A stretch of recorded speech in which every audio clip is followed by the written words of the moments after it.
Okay, good afternoon all. Today I'll be presenting on the female contemporary work ethic in the US and how it has changed over the years as a result of the discrimination over the past few years. I will use the capstone stimulus packet as well as online resources to prove my point. When I looked at a stimulus packet, I used two sources to inspire my question. I used Richard Nixon's address to the nation on Labor Day on September 6, 1971, where he talked about the American workforce and how it's covered so much ground, leading the world economically as a united nation. The overarching theme of his speech was that the American work ethic is changing, evolving, and needs better recognition and encouragement to yield substantial benefits. This theme goes to some extent hand in hand with the iconic Rosie the Riveter poster of the 1980s, which was used as a beacon of hope for female empowerment in a time of unrest and discrimination. This went against the stereotype of what a woman's social standing was at the time, which is what gives it its compelling nature.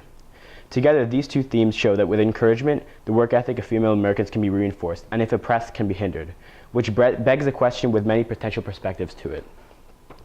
To what extent has historical gender-based discrimination impacted the female workforce and contemporary work ethic of the United States, and has its impact been positive or negative?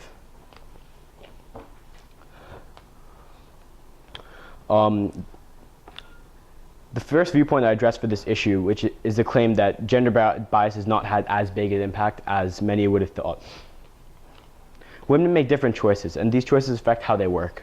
They often place more importance on their relationships, caring for children, parents, spouses, etc., than on their careers. A study by the Center for Policy Alternatives and Lifetime Television found that 71% of women prefer jobs with more flexibility and benefits than jobs with higher wages. And nearly 85% of women offered flexible work arrangements by their employers, taking advantage of this opportunity.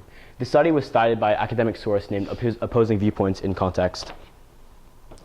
Women are more likely to enter and leave the workforce than to raise children and take care of elderly parents and move in with their families, which shows that working mothers are nearly twice as likely to take time off, and time out of the workforce is an enormous obstacle to building an attractive resume and working up the corporate ladder. Moreover, women are more likely to work than part-time than men, which shows that part-time work also tends to mean lower hourly pay, which can lead to a decline in motivation and work ethic. Despite all of these factors, the gap between men and women's wages has been closing over the past few years. And over the last 20 years, women's earnings have jumped at least 12 percentage points relative to men's earnings, closing the wage differential at every level a little bit.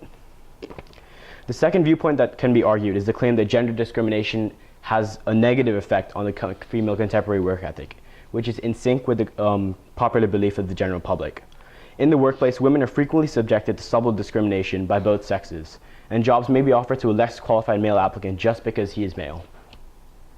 The glass ceiling argument is a form of gender discrimination, which refers to the invisible barriers in the workplace that prevent women from climbing the ranks of management because the upper level positions are given to men. Glass ceiling policies are unwritten, and sometimes, but whatever it is called, is another form of gender discrimination. And it shows that if men get more time off, better compensation packages, or benefits than women based on unfair gender bias, it's illegal and is gender discrimination, which can impact their work ethic in the end. A case study shows that Walmart was under pressure as a result of going against their own policy against discrimination, and complaints were flooding in. They managed to dodge a lawsuit, according to the Huffington Post, because simply by being the largest retailer on earth, they immunized themselves. There was another corporation called Computer Sciences Corporation, which was sued by a former high-ranking employee based on the fact that she was allegedly complaining about gender bias and sexual discrimination in the workplace, which is a clear example of how work ethic is negatively impacted by gender bias. Finally, the last perspective that was evaluated is one that was unusual to some extent, but was the most compelling out of all three. It was the claim that gender discrimination has had a positive impact on the female work ethic. Contrary to popular belief, this discrimination could have a positive impact, and although it does seem unusual, it can be supported by the poster Rosie the Riveter, which was talked about earlier in the stimulus article.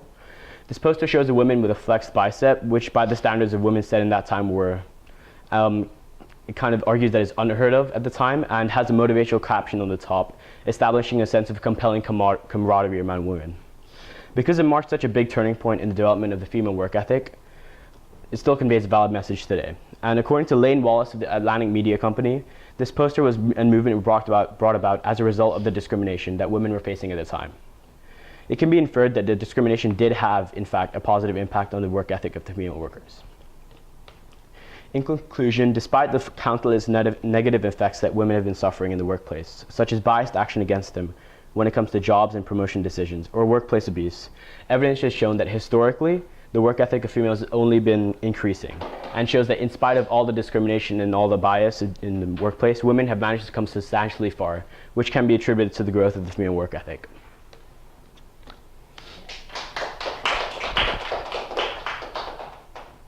Okay.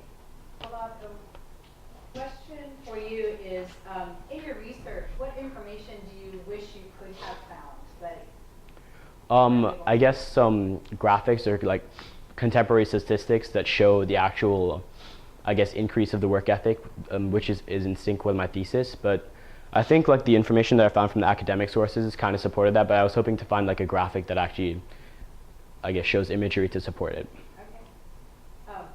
And based on your research, right, what are some real world implications, let's say, for your female colleagues in class?